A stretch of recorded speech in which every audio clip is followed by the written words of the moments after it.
لیکن جب آیا نا قبلہ 40 ہجری والا ماہ رمضان، عورتیں جاتی تھی قرآن پڑھنے، روتی ہوئی باہر واپس آتی تھی، کوئی ماتم کرتی ہوئی آتی قبلہ، کوئی روتی ہوئی آتی۔ کسی نے پوچھا جاتی تو علی کی بیٹی کے پاس، میری طرف دیکھنا، جو بندہ ماتم کرنے آیا ہے، جو بندہ جنازہ اٹھانے آیا ہے، غیر جنازوں میں چپ کر کے شریک ہوتے ہیں، جو اپنے ہوتے ہیں وہ تڑپ تڑپ کے روتے ہیں۔ تمہارے رونے کا سامان کرنے کے لیے فقرہ پڑھنے لگا ہوں، جہاں تک میری آواز جائے فقرہ سننا۔ کہتے ہیں جاتی تو علی کی بیٹی کے پاس قرآن پڑھنے ہو، یہ روتی ہوئی واپس کیوں آتی ہو؟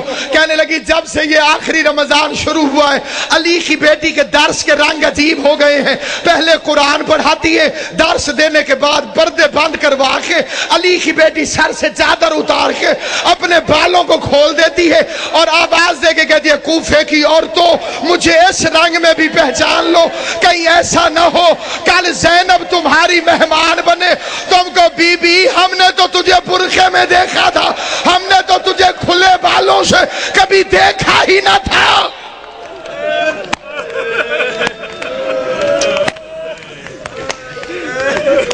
ہم نے تجھے کھلے بالوں سے کبھی دیکھا ہو تو تجھے پہچان۔ ایک رات آئی جس میں امیر المومنین نے پردہ کروا دیا، بڑی غربت کی لمبی داستان ہے۔ علی جیسا شریف باپ، زینب جیسی باحیا بیٹی بازار میں لے کے چل پڑا، میرا مولا مشکل کشا۔ زینب یہ کچہری ہے، یہ دارالامارہ ہے، یہ بازار کناسہ ہے، میں نے پڑھ لیا تم نے سن لیا۔ زینب کی کمر جھک گئی، رو کے آواز دی بابا بازار کچہریاں بیٹوں کو دکھائی جاتی، میں تیری بیٹی ہوں مجھے کیوں دکھاتا ہے؟ آواز ہے ایک وقت آئے گا میرے بیٹے مارے جائیں گے۔ جزاک اللہ، میرے بیٹے مارے جائیں گے، تجھے درباروں میں آنا ہوگا۔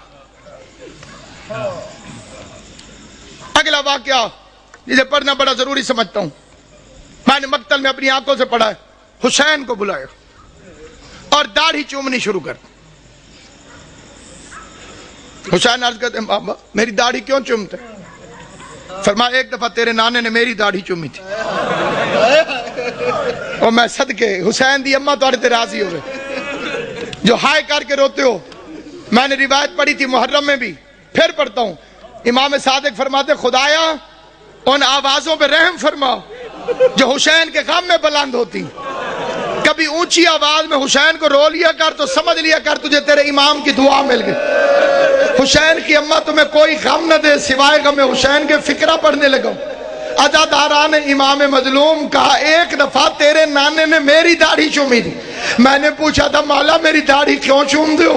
تو رسول نے فرمایا تھا علی ایک رمضان آئے گا جس میں تیری داڑھی خون سے خضاب ہوگی، اس لیے چوم دو۔ میری داڑھی تو ایک میرے خون سے خضاب ہوگی اور تیری داڑھی کبھی اکبر کے خون سے، کبھی علی اصغر کے خون، ماتم کرنا، کبھی غازی کے خون سے، کبھی قاسم کے خون سے، کبھی عباس کے خون سے۔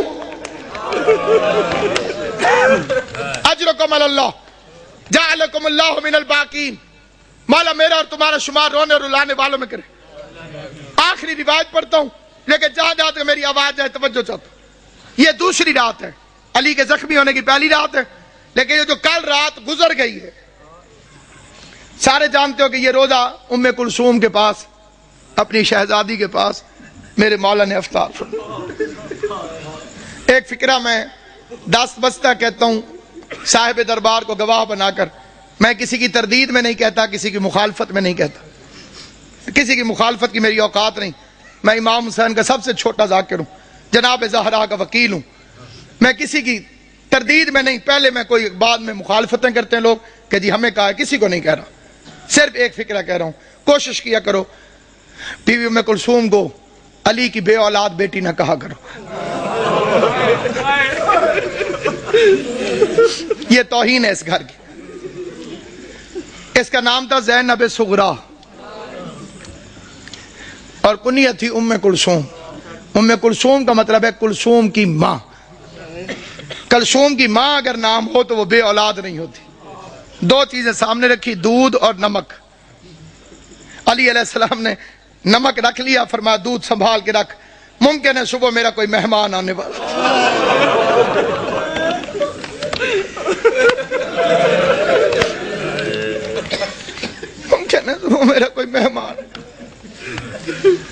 مجھے شربت پلانا پڑے.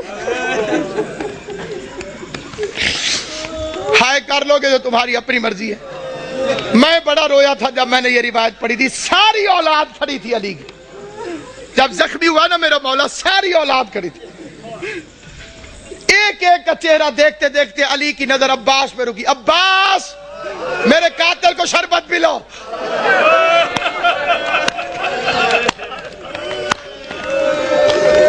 غازی کے امتحانوں کا آغاز ہو گیا. عباس کے امتحانوں کا آغاز ہو گیا. میں کائنات قربان کروں. سوچ سکتے ہو جب غازی گھر گیا ہوگا کہ بہن زینب مجھے شربت بنا کے دے, زینب نے پوچھا ہوگا کس سے پلانا ہے. عباس کی آواز آئی ہوگی بابا کا قاتل پیاسا ہے, بابا نے مجھے حکم دیا ہے. عباس اپنے ہاتھوں سے ہائے کریم, ہائے کریم. کل کی رات کی ایک روایت پڑھتا ہوں. جو کل کی رات گزری ہے جب امن تھا علی کی بیٹیوں کے گھر. آج کا دن تو بڑا بے چینی سے گزرا ہے. تم نے افطار کیا ہے, سحری کا انتظار کر رہے ہو. علی کی بیٹیاں بس نمک چکھ لیتی تھی روزہ ہو جائے. نہ روزہ چھوڑ سکتی تھی نہ بابا کا غم چھوڑ سکتی. فکرہ پڑھتا ہوں میں فکرہ, لیکن اس فکرے پر کوشش کرنا کہ تمہارے آنسو آ جائیں. آنسو نہ آئے تو ہائے ضرور کرنا. بھائی عمران شاہ جی, میں نے مقتل میں پڑھا ہے سارا دن برقعے کے اندر پردے کے پیچھے اپنے گھر میں باپ کو چھپ چھپ کے دیکھتی رہی. کوئی تو سمجھے گا میرا فکرہ. سارا دن بی بی زینب برقعے کے اندر پردے کے پیچھے, گھر کے اندر برقعے کے اندر پردے کے پیچھے, برقعے کے اندر پردے کے پیچھے. کبھی کبھی عباس سے پوچھ لیتی تھی بچ تو جائے گا میرا بابا, بچ تو جائے گا.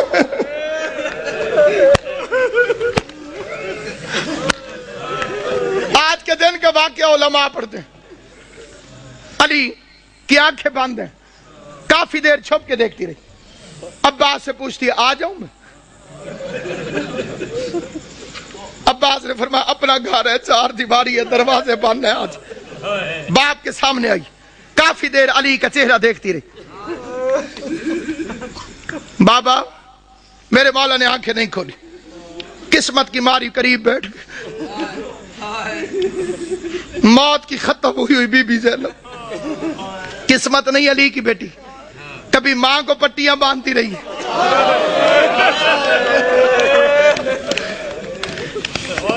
باپ کا زخمی سر میری شہزادی نے اپنی جھولی میں رکھو. چہرے کو دیکھ کے ایک فکرہ کا دیکھ کے کہتی ہے بابا ساری زندگی تیری خواہش تھی میں تیرے سامنے آ کے باتیں کروں. بابا میں شرم کے مارے سامنے آ نہیں سکی. بابا پردیس میں مجھے جدائی نظر آ رہی ہے, آنکھیں کھول, میری خواہش ہے مجھ سے کچھ باتیں کر. بابا آج میرا دل کرتا ہے آنکھیں کھول, آنکھیں کھول. علی نے آنکھیں کھول کے جو فکرہ کہا ہے وہ فکرہ سنو گے. آنکھیں کھول کے کہو میری لائق بچی, میری ایک آخری خواہش ہے پوری کرے گی. آواز دارین کا والی بابا تو حکم کر, زینب کی جان واری تجھ پر.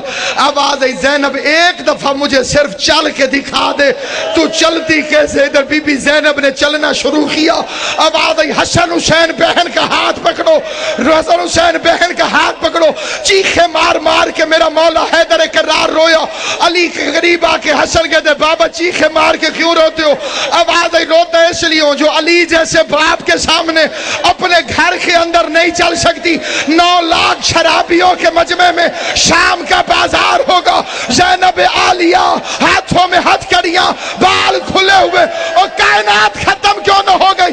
بے غیرت شراب پی رہے تھے, ڈھول بجانے والے ڈھول بجا رہے تھے. آواز آتی تھی تماشا دیکھو حیدر کرار کی بیٹیاں.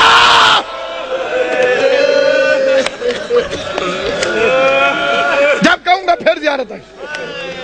حیدر کرار کی بیٹیاں, شاہ ابرار کی بیٹیاں. آج بابا لیتا ہے, کل 7 نماز میں تھا. کل کی رات قبلہ لیلۃ القدر کا آغاز. مومنوں کے گھروں میں بڑی عبادت ہوتی ہے تو امیر المومنین کا گھر تھا. جنہیں لیلۃ القدر کی عبادت معلوم ہے, جو اس سے مستفید ہوتے ہیں, ان خوش نصیبوں سے میری التماس سے وہ میری حمایت کریں گے. علی کی بیٹیاں قرآن سر پہ رکھ کے بے کہ یا اللہ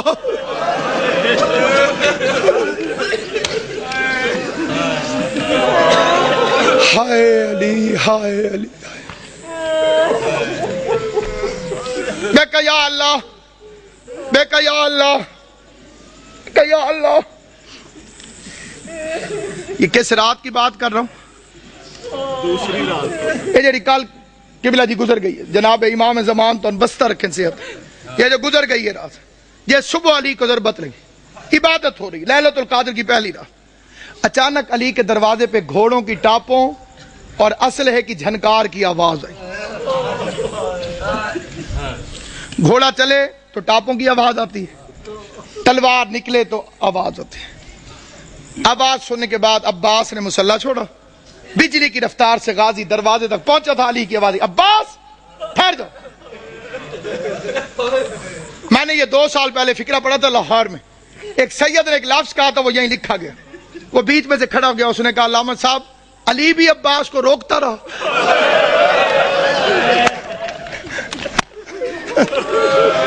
آج رقم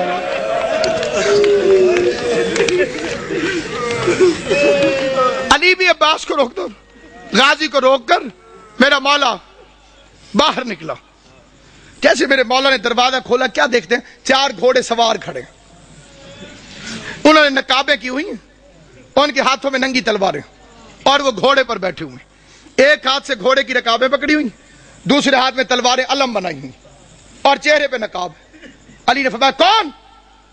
انہوں نے پھرتی سے زین چھوڑی، تلواریں نیاموں میں ڈالی، علی کے قدموں پہ ہاتھ رکھا، کسی نے ہاتھ چومو، کسی نے پاؤں چومے۔ پہلے کی آواز مولا میں عبداللہ ابن عفیف علی کا صحابی تھا، دوسرے کی آواز مولا میں حذیفہ یمانی، تیسرے کی آواز مولا میں ابراہیم ابن مالک اشتر۔ علی فرماتے ہیں آرام اور عبادت چھوڑ کر آدھی رات کو میرے دروازے پہ کیا کر رہے ہیں؟ آرام اور عبادت چھوڑ کر آدھی رات کو میرے دروازے پر کیا کر رہے ہو؟ یہ اگلا فکرہ یاد رکھنا، علی کی شہادت میں تمہیں ہمیشہ یاد رہے گا۔ عبداللہ ابن عفیف مولا کا صحابی، وہ کہتا ہے مولا جب سے یہ رمضان شروع ہوا ہے تیری تقریروں سے ڈر لگ رہا ہے۔